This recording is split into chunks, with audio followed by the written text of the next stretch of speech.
जहिले हामी मरिमध्ये राख्नु पर्ने सबैले भन्नुहोस् देशलाई सम्झेर भन्नु होला नलजाइकन किन लजाइराख्नु भ्रष्टाचार गर्नु लजाउनुपर्छ चोर्नु लजाउनु।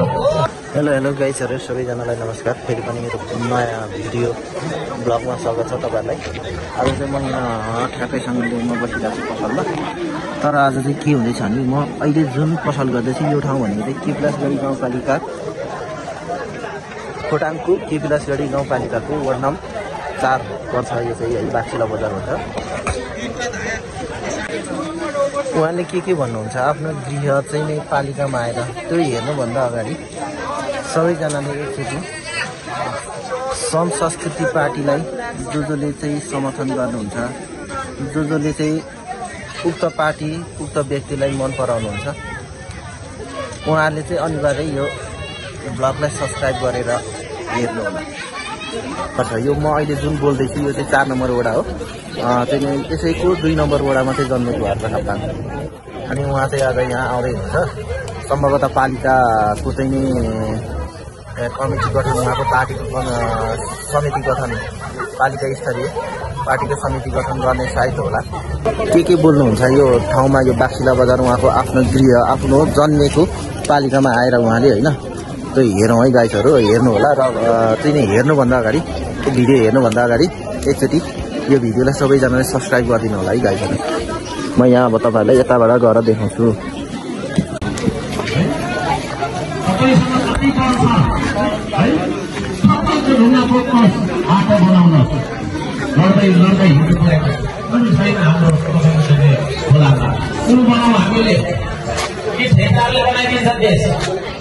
ठेकेदारले देश बनाइदिन्छ, नेताले मन्त्रीले देश बनाइदिन्छ भन्ने आशा हेरेकै कारणले गर्दाखेरि हाम्रो देश छिमेकी मुलुकभन्दा चाइना भन्दा आज 150 वर्ष पछाडि छ।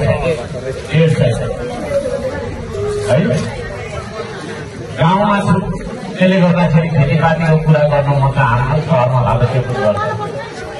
तर हामीले लगाइराखेको लुगा हाम्रो आफ्नो उत्पादन हो होइन।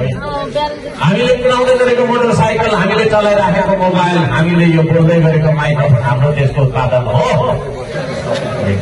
कहिले उत्पादन गर्ने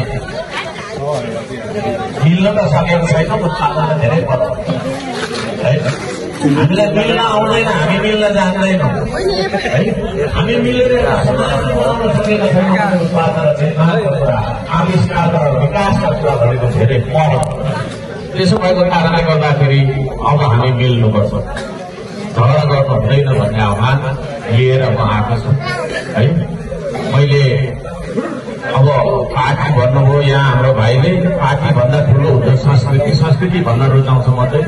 श्रम संस्कृतिमा तपाईँहरू जोडेको आउनु होला म त्यो भन्छु है।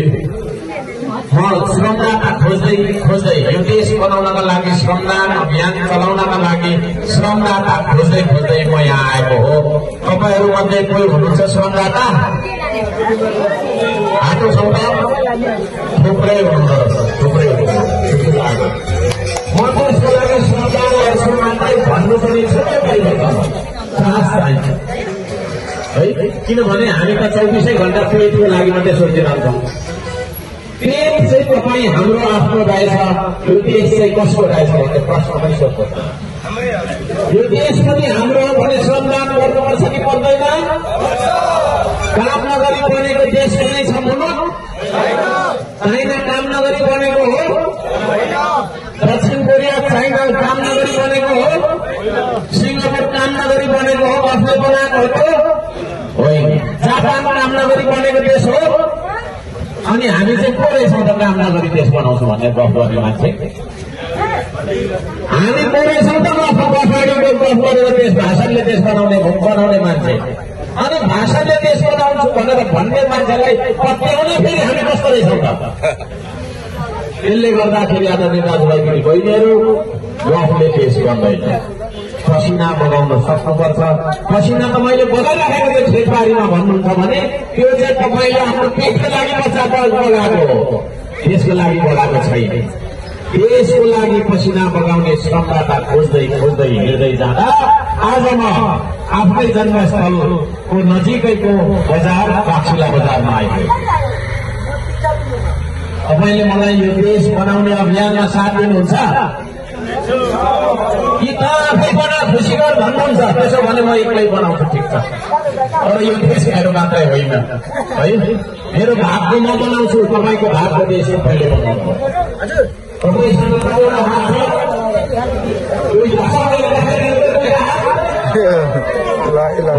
अब यो दुईटा हातले बन्दुक होइन औजार उठाउनुपर्छ। कलमलाई हामीले चलाइराखेकै छौँ है, बन्दुक चलाएर पनि एकअर्काको दुश्मन भएर होइन, एकअर्काको खुनको प्यासा भएर पनि हिँड्यौँ नि हामी यो देशमा, हिँडेनौँ? हिँड्यौँ। देख्ने बित्तिकै सुट गरेर मार्नु पर्ने भन्ने खालको स्थिति थियो नि यो देशमा, थिएन? रगत बगाएर देश बन्नु रहेछ। रगत होइन पसिनाले भिजाउनु पर्छ यो देश, श्रम रूपी लहलह फलाउनु पर्छ यो देश। एकचोटि त्यो भनौँ त, सबैजनाले भनौँ एकचोटि, रगत होइन पसिनाले। सबैले भन्नुहोस्, देशलाई सम्झेर भन्नु होला, नलजाइकन किन लजाइरहेको? भ्रष्टाचार गर्नु लजाउनुपर्छ, चोर्नु लजाउनु। श्रम रगत होइन पसिनाले भिजाउनु पर्छ यो देश भन्नु त सबैले, नलजाइकन। तपाईँहरूको ओट चलेको छैन, ओट चलेको छैन, मैले देखेको छुइनँ, मनबाट भन्नुभयो भने फाल्टै कुरा हो, तर म कानले सुन्न चाहन्छु। रगत होइन पसिनाले भिजाउनु पर्छ यो देश भन्नु त तपाईँहरूको चलेको छैन, भन्नुहोस्। रगत होइन पसिनाले भिजाउनु पर्छ यो देश, श्रम रोपी लहलह फलाउनु पर्छ यो देश। धन्यवाद। एकले अर्काको तपाईँको छैन खेत खनेर केही पाइँदैन, एकले अर्काको खुट्टा तानेर केही सम्मानित हुने होइन। अब एकले अर्कालाई सम्मान गर्दै आफै मालो गरेर यो देशलाई बनाउनु पर्छ।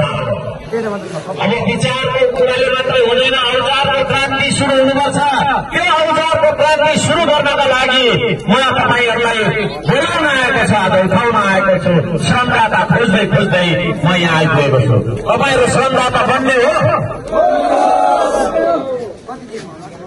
तपाईँलाई श्रमदाता बनाएर मैले चाहिँ होइन, यो चाहिँ यो कतिको बाटोहरू बनाइराखेको है हेर्न चाहन्छु, त्यो सुन्न चाहन्छु। म धरानमा बस्छु, म धरानमा श्रमदान गर्दैछु। तपाईँ यहाँ बस्नुहुन्छ, तपाईँ यहाँ श्रमदान गर्नुहोस्। तपाईँ कुन पालिकामा बस्नुहुन्छ यहाँ श्रमदान गर्नुहोस्।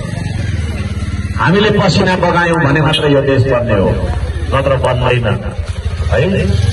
मैले गाउँमा छु, त्यसले गर्दा विदेशबाट चामल लिएर भात खान्छौँ भन्न मैले त्यहाँ चाहन्न, तर विदेशबाट लिएको कुरा सबै त्याग्ने हो भने अहिले यहाँ फुल्न लाग्यो भने हामी नाङ्गै कुद्नुपर्छ। हामीले लगाइराखेको भित्री वस्त्र पनि हाम्रो उत्पादन होइन, त्यो विदेशबाट ल्याइएको हो। त्यसले गर्दाखेरि यस्तो लाजमर्दो स्थितिमा नेपाली अब बाँच्नु हुँदैन भन्ने उद्देश्यमा म आएको छु। काम गर्नुपर्छ। काम गर्ने मान्छेले सानो छिछि दूर दूर आँटोलाई फोहोर पार्नु हुँदैन, म त्यो भन्न चाहन्छु। र त्यो एउटा चाहिँ काम गर्ने आह्वानका लागि हामी एउटा टिम बनाउँदै हिँडिरहेका छौँ, श्रमदाताको टिम बनाउँदै हिँडिरहेका छौँ। यदि तपाईँहरू पनि यो महाअभियानमा जोडिएर यो मातृभूमिलाई खोज्न चाहनुहुन्छ भने विदेशमा मात्रै होइन, स्वदेशमा पनि पसिना बगाउनुपर्छ भन्ने लाग्छ भने तपाईँ अब आउनुपर्छ, खुलेर आउनुपर्छ है। अघि भर्खर हामीले नारा लगाएको जस्तो ढुङ्गा हानेर यो पार्टीको त्यो जातिको भनेर लडेर झगडा गरेर देश बन्दैन। थुप्रो मर्यो, अस्ति भर्खर 75 जना मर्यो, अब फेरि आन्दोलन हुने अरे, फेरि अर्को 100 जना मर्ने होला। हामी मरि मात्रै राख्नुपर्ने, मान्छे मारामार मात्रै गरेर देश परिवर्तन हुने रहेछ, हाम्रो आर्थिक उन्नति हुने रहेछ, हाम्रो भौतिक विकास र सामाजिक विकास हुने रहेछ भने उहिले भइसक्नु पर्ने होइन र। त्यसले गर्दाखेरि अब विचार सँगसँगै औजार चलाउनुपर्छ। विचार पछाडि हतियार चलाउनु हुँदैन, विचार पछि औजार चलाउनुपर्छ, चेतनापछि पसिनाको कुरा गर्नुपर्छ। यदि तपाईँहरू मसँग सहमत हुनुहुन्छ, हामीसँग सहमत हुनुहुन्छ भने हामी एउटा टिम बनाएर काम गरौँ। काम गर्ने टिम हो, त्यो भाषण गर्ने टिम होइन है। त्यसले गर्दाखेरि त्यो काम गर्ने टिम यहाँ मैले युवाहरूलाई देख्दैछु, मसिनो युवाहरूलाई है। अब युवा पनि फोकटमा कुदेर हुँदैन, झन्झट भएको छैन, घुमेर डुलेर मात्रै हुँदैन। देशको चिन्तन गर्न हामीले चाहिँ सक्नुपर्छ, सिक्नुपर्छ। पेटको लागि मात्रै बाँचेर हुँदैन, अब देशको लागि पनि बाँच्नुपर्छ। यति भन्न चाहन्छु। यहाँहरू सबैको शुभ रहोस्। नमस्कार छ, जय देश। तपाईले उहाँको केही कुराहरू सुनिहाल्नुभयो है। अब हामी वडा कार्यालयको सभाहरूमा जाँदैछौँ, त्यहाँ हाम्रो केही छलफल हुनेछ। साथीहरू वडा कार्यालयको सभाहरूतिर जान अहिले फुर्सद भएका र मिल्ने जति सबैजना जाउँ, किनभने उहाँले प्रश्न भनिसक्नु भएको छ। यहाँ कुनै नेताको कार्यकर्ता होइन, दलको कार्यकर्ता होइन, श्रमदाताहरू हामी एक ठाउँ भयौँ, एउटा टिम बनाएर छलफल गरेर के प्रयास गरिले हामीले कसरी अगाडि बढाउन सकिन्छ। अर्को साम्पाङले सुरु गर्नुभएको यो श्रम अभियानमा हामी कसरी जोडिन सक्छौँ।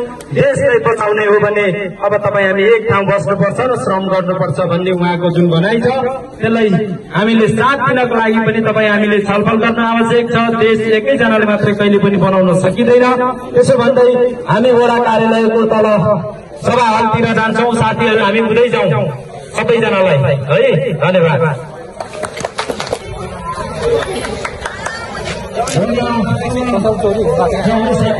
अब जानु पर्ला।